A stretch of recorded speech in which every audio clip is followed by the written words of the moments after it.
In this video we will be looking at the 4 most common glues used for cosplay. PVA is a non-toxic water-based glue that is inexpensive and very easy to use. It dries clear, but can also be pigmented with acrylic paints. Although it is reasonably flexible, it can still stretch if over-tensioned. You can thin it down using water, which is handy if you want it to soak into porous materials, or add some paste to thicken it up for use as a sealer and filler. You can apply it directly, or use a bristle or foam brush. Cleanup is with water, and it's handy to have a damp cloth nearby to clean up any runs. Unfortunately, this also means that, even when dry, PVA does react to water, which is problematic in a humid environment. The major downside to PVA is that it takes a while to set, so the pieces have to be held in place a lot longer than the other glues. It also shrinks a little when it dries, which can pull your work out of shape. Also, be wary of some of the cheaper brands of PVA, as they release acids once dry, which will give your paint a yellow tinge.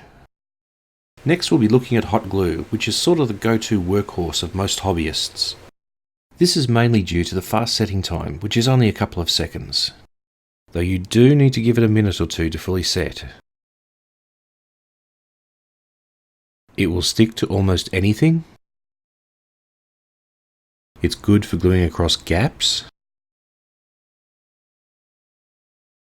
It's waterproof. And it doesn't crack when flexed. Load the glue before you turn on the gun, and give it about 5 minutes to heat up. Don't try to force the glue until it's warm, or you may damage the gun. When working with large pieces, glue small sections at a time, or your glue will harden before you are ready. You can carefully clean up the excess with a craft knife.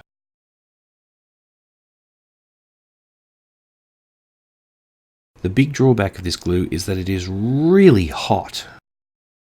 Have a jar of water handy to keep your fingers damp and cool. Sandpaper doesn't really do anything except scuff up the surface.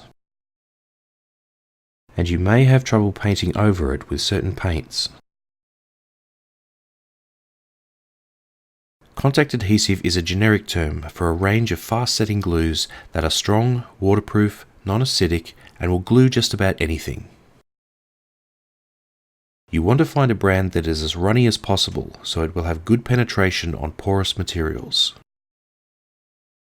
You also want a brand that will flex, so look for something that is suitable for flexible applications such as leather or rubber. The big drawback of this glue is that the fumes are toxic. Only use it in a well-ventilated area, with at least 2 ventilation points so air can move through easily.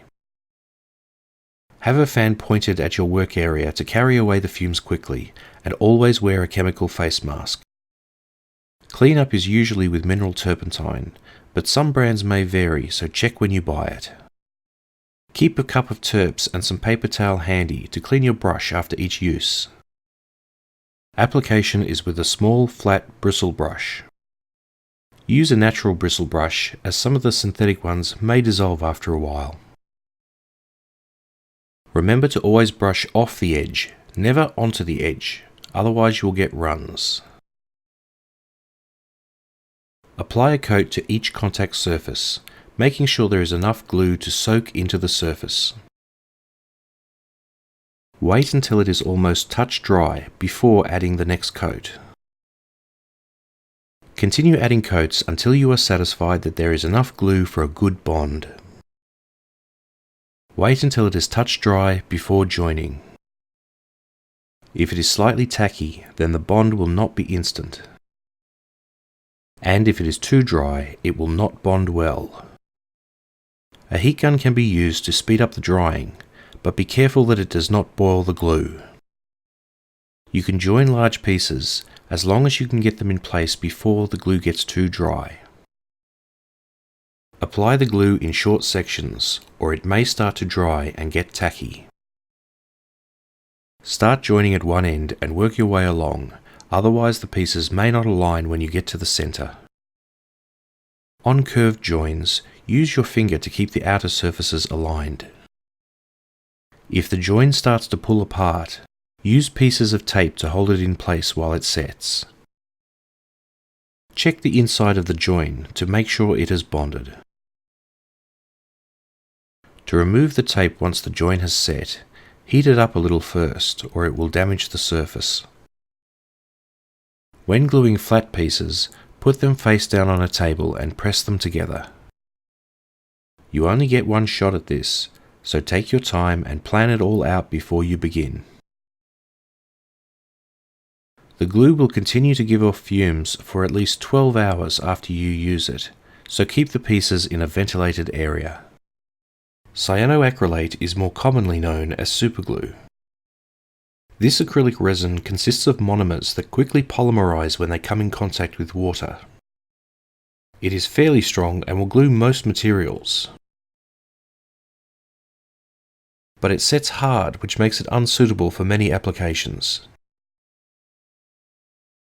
This, however, makes it great as a quick sealer for MDF and other porous solids, as you can sand it glossy smooth. When using it as a glue, you want a brand that is fairly thick so that it doesn't run. When using it as a sealer, you want a brand that is reasonably thin so that it will soak into the surface. Make sure you have some acetone handy, as it bonds to skin instantly. Do not try to simply pull it off, or it may tear the skin. Keep the lid on the bottle, or the glue will set. Thanks for watching, and I hope you enjoyed this video.